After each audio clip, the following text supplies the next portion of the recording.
ఈ సభని ఇలా పిల్లలకోనే మీరు మాతృభాష నేర్చుకోవటానికి దోహదపడుతున్న తల్లిదండ్రులు, మీలాంటి సమన్వయకర్తలు, మీలాంటి ఉపాధ్యాయులు ఇంత శ్రమ తీసుకుని ఆ పిల్లలను తీర్చిదిద్దుతున్నారు. మీ అందరికీ నమస్కారం.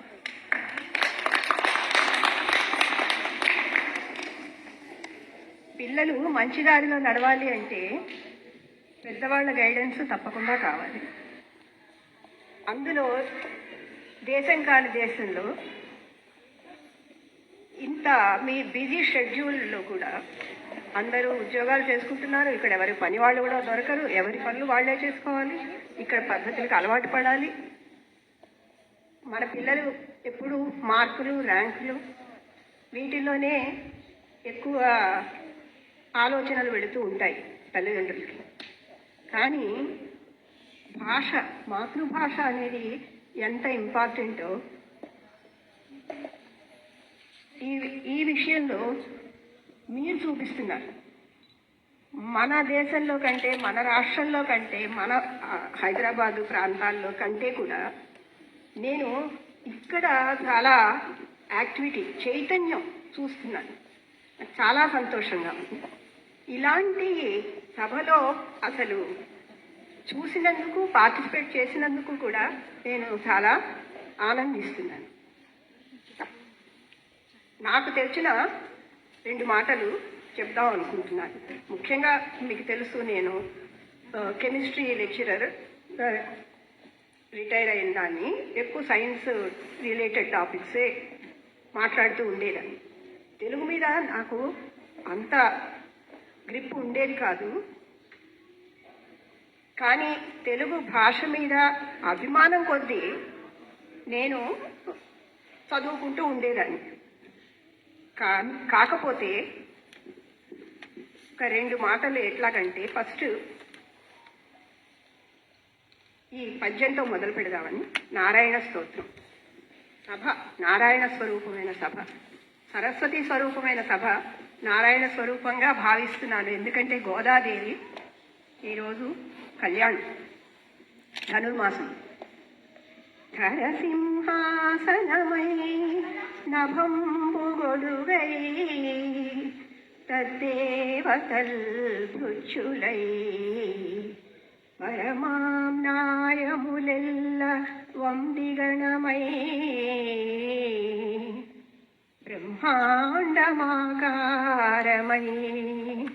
సిరి భార్యామణియై విరించి కొడుకై శ్రీగంగ సత్పుత్రియై పరగన్ నీఘనరాజ సంభు నిజమై వర్ధిల్లు నారాయణ.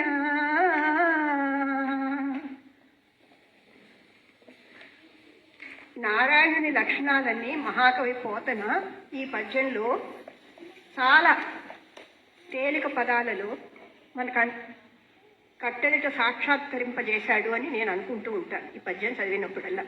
పైగా ఈరోజు గోదా శ్రీనివాసుల కళ్యాణం కదా. ఇక్కడ ఇంకొక పాయింట్ గుర్తొచ్చింది. ఏమిటి అంటే, ఈ గోదాదేవి కథ మనకి తెలుగులో ఎవరు రాశారు? ఆముక్తమాల్యద అని శ్రీకృష్ణదేవరాయలు రాశారు. శ్రీకృష్ణదేవరాయలు ఎవరు? రాదు. కానీ ఆయన కవి. కానీ ఆయన తెలుగులో రాశాడు ఆముక్తమాల్యద. ఎక్కువ సంస్కృతం ఉన్నా కూడా ఆయన మాతృభాష వేరు, కన్నడం, తుళు, అటు నుంచి వచ్చిన రాజులు వాళ్ళు. కానీ ఆయన తెలుగులో రాశాడు. తెలుగు కవులను పోషించాడు, అష్టదిగ్గజాలను. కాబట్టి ఆయన మాటల్లోనే మనం ఎప్పుడూ చెప్పుకుంటూ ఉంటాం, దేశ భాషలందు తెలుగు లెస్స. ఇంతటి సంస్కృతికి, సాంప్రదాయాలకి మనం వారసులం ఎప్పుడవుతాం? ఈ మహానుభావుల గురించి తెలుసుకోవటం, తలుచుకోవటం మన తర్వాత జనరేషన్స్కి, తరాల వాళ్ళకి తెలియచెప్పటం చేసినప్పుడే మనం కొంచెము అయినా వాళ్ళ రుణం తీర్చుకోగలుగుతాం. భాష అనేది, మాతృభాష అనేది మన ఐడెంటిటీ. ఆ మాతృభాషతోటే మనకు సంస్కృతి, సాంప్రదాయము, ఆచార వ్యవహారాలు, పండుగలు,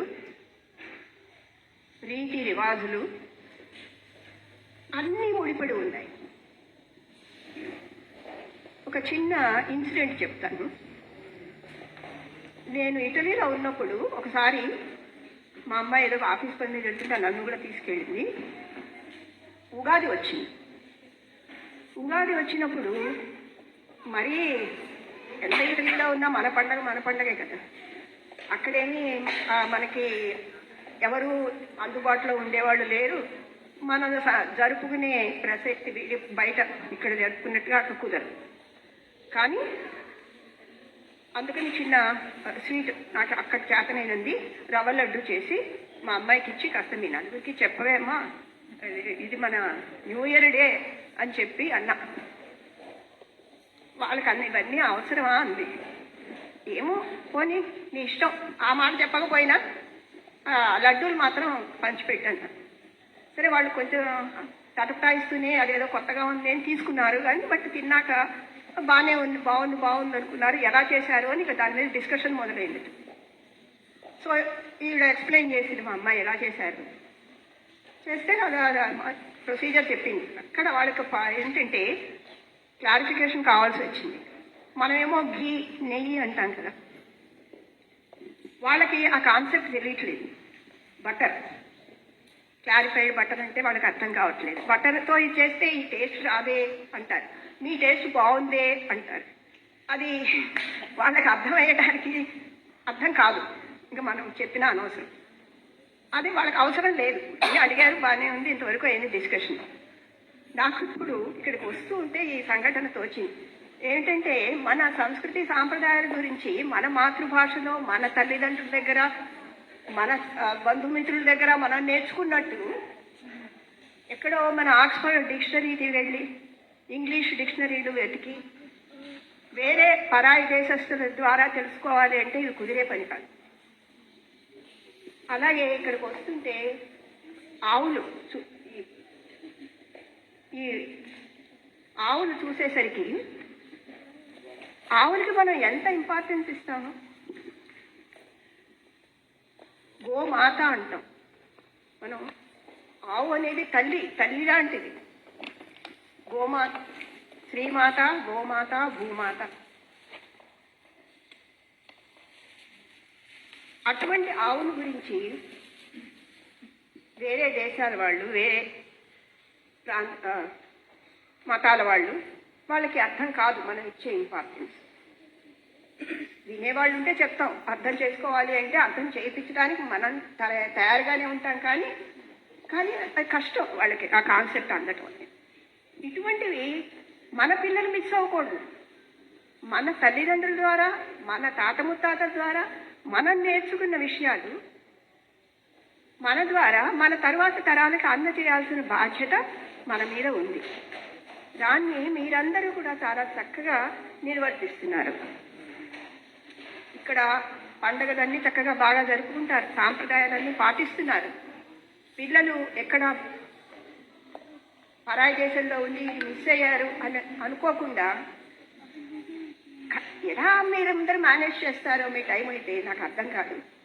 మీరందరూ వర్క్ చేస్తున్నారు ఇక్కడ, ఆడవాళ్ళు మగవాళ్ళు. కానీ మీరు ఏది మిస్ అవ్వకుండా అన్ని జాగ్రత్తగా ప్లాన్ చేసుకుని చక్కగా ఏర్పాట్లన్నీ చేస్తూ పిల్లలకి ఏ విధమైన లోటు రాకుండా చేస్తున్నారు. ఇది మీరు పిల్లలకి ఇచ్చే గొప్ప ఆస్తి. తరతరాలకి మనకి చూడాల్సింది సంపద కాదు, ఐశ్వర్యం శాశ్వతం కాదు. వాళ్ళు సంపాదించుకుంటారు, ఇంకా వాళ్ళ తర్వాత నెక్స్ట్ జనరేషన్లో ఇంకా అవకాశాలు వస్తాయి. వాళ్ళు మనకంటే క్యాపబుల్, మన నెక్స్ట్ తరాల వాళ్ళు. కానీ ఈ సంస్కృతి, ఈ సాంప్రదాయం, ఈ ఆచార వ్యవహారాలు, ఈ ఐడెంటిటీ ఇవి మాతృభాష ద్వారానే వస్తాయి. Comfort zone. మనం ఎక్కడికైనా వెళ్ళండి, 5 స్టార్ హోటల్లో ఎన్నాళ్ళైనా ఉండండి, మన ఇంటికి మనం వచ్చినప్పుడు we feel very happy, we're at home.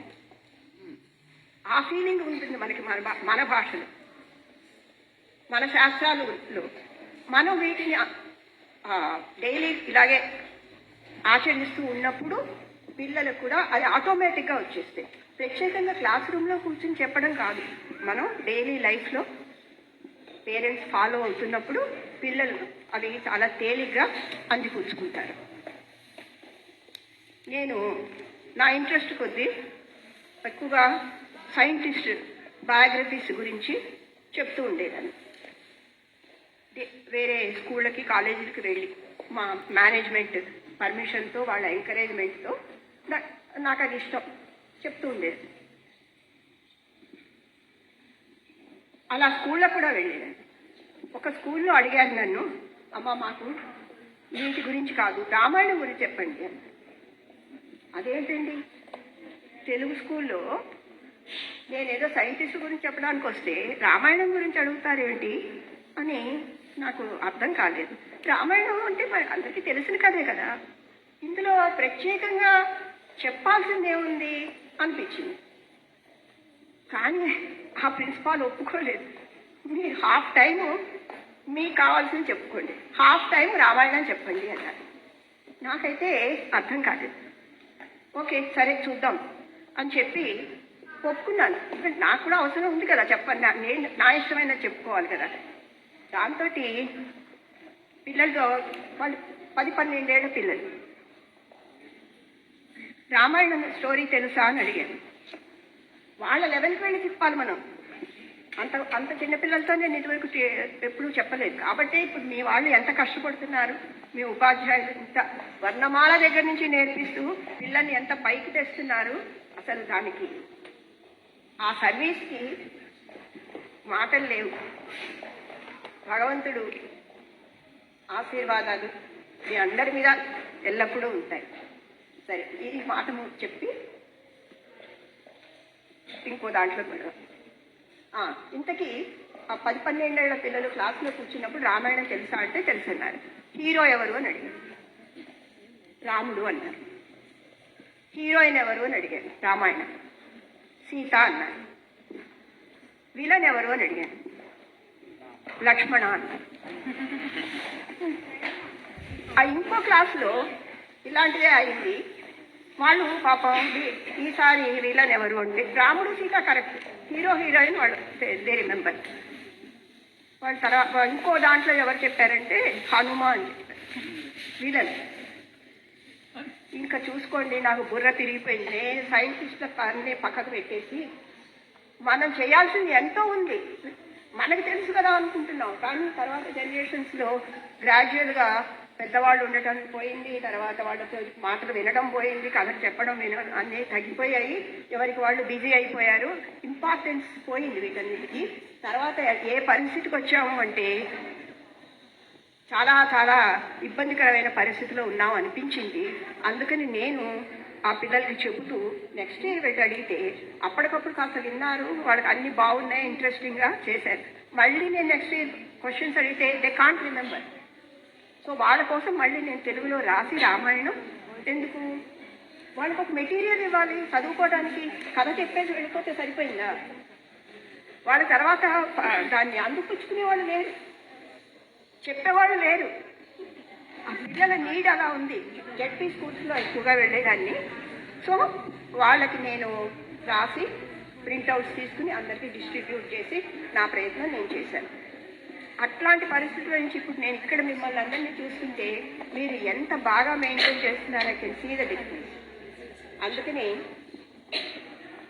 దీని విలువ నాకు ఇంకా బాగా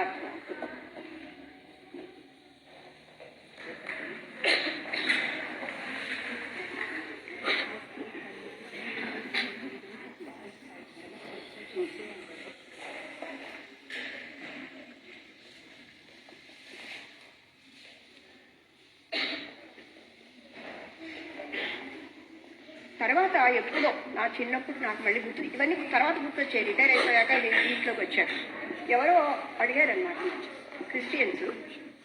నేను క్రిస్టియన్ కాలేజీలో పనిచేశాను. కానీ వాళ్ళు ఎంకరేజ్ చేసేవాళ్ళు, రిలీజియస్ టాక్ కాదు, జనరల్గా మోరల్ క్లాసెస్కి అవి చెప్పడానికి వాళ్ళు ఎంకరేజ్ చేసేవాళ్ళు. ఆ తర్వాత వాళ్ళు తెలుగు గురించి, వాళ్ళు మలయాళీలు, తెలుగు గురించి కాస్త ఏమన్నా చెప్పు అని నన్ను అడిగారు. నేను తెలుగు టీచర్ని కాదు, అయినా సరే they know that I have some idea. నేను చెప్పాను, నాకు తెలిసి తెలుగులో ముఖ్యంగా ఒకటి కాకతీయుల కాలం, రుద్రమదేవి టైం, అప్పుడు ఒక రకంగా ఉంది తెలుగు. అప్పుడే నన్నయ్య మన రాజమహేంద్రవనంలో మహాభారతాన్ని తెనిగించడం మొదలుపెట్టారు. అది సాహిత్యపరంగా. కానీ హిస్టారికల్గా ఆలోచిస్తే ప్రతాపరుద్రుడు, ఈ రుద్రమదేవి, వీళ్ళది ఒక యుగం. ఆ తర్వాత దానికి వెళ్తే పోతన మహాభాగవతం ఆయన ఆంధ్రీకరించాడు. ఇప్పటికీ అవి అలా నిలబడి ఉన్నాయి, చాలా సింపుల్గా. ద్రాక్షాపాకంలో ముందు నేను ఆయన పద్యాలకు ఆకర్షితురాలనయ్యే నేను తెలుగులో కంటిన్యూ చేశాను. మీ పిల్లలు వీళ్ళందరికీ కూడాను పద్యాలు కూడా వచ్చు అని అంటే నేను సంతోషిస్తున్నాను. ఎవరన్నా 2-3 పిల్లలు పద్యాలు పాడితే బాగుండేది, విందాం అనుకున్నాను ఈసారి ఎప్పుడైనా. ఆ తర్వాత కృష్ణదేవరాయల కాలం మనకి తెలుసు కదా, 8 అష్టదిగ్గజాలు ఉన్నారు. ఆ టైంలో తెలుగు చాలా అభివృద్ధి చెందింది. రావే తెలుగులో గ్రంథాలు రాసినప్పుడు ఆముక్త మాల్యదలాగా ఇంకా అష్టదిగ్గజాలనే కవులు ఎన్నెన్ని మహాగ్రంథాలు రాశారు. కానీ అవి మనకి పేర్లు కూడా తెలియదు, మనం ఎవరం పట్టించుకోవట్లేదు, వాటి గురించి అవసరం లేదు. అది మన ఇప్పటికి ప్రజెంట్ థింకింగ్. కానీ తెలుగులో ఎంత అందం ఉంది, ఎంత మాధుర్యం ఉంది, ఎంత మకరందం ఉంది. ఇవన్నీ కూడాను మన మాతృభాష లో మనం చదువుకున్నప్పుడు, వింటున్నప్పుడు, మాట్లాడుతున్నప్పుడు, అర్థం చేసుకున్నప్పుడు అనుకోకుండానే ఇవన్నీ మనం ఫీల్ అవుతూ ఉంటాం. ముఖ్యంగా మనం ఒంటరితనంతో బాధపడేటప్పుడు, ఎక్కడైనా దూర దేశానికి వెళ్ళి, అప్పుడు ఈ మాతృభాష మనకి చాలా సపోర్టివ్గా ఉంటుంది. ఈ విధంగా మీరందరూ కూడాను, పిల్లలు పెద్దవాళ్ళు, చక్కగా ఒక ఉత్సవాన్ని, స్నాతకోత్సవాన్ని ఇంత వైభవంగా జరుపుకుంటున్నారు. ఇలాగే పిల్లలందరూ తెలుగు నేర్చుకుంటూ, మీలాంటి వాళ్ళందరూ కూడాను కోఆర్డినేటర్స్, ఇంట్లో మెయిన్ ఇంత బాధ్యత ఉంటుంది వాళ్ళ మీద అని నాకు ఇప్పుడే తెలిసింది. మీరందరూ కూడాను ఇవి కంటిన్యూ చేయాలి అని చెప్పి ఆశిస్తున్నాను. నా వల్ల నా చేతనైనది ఏమన్నా ఉంటే నేను కూడా తప్పకుండా కాంట్రిబ్యూట్ చేయడానికి ప్రయత్నం చేస్తాను. అందరికీ శుభాశిస్తులు.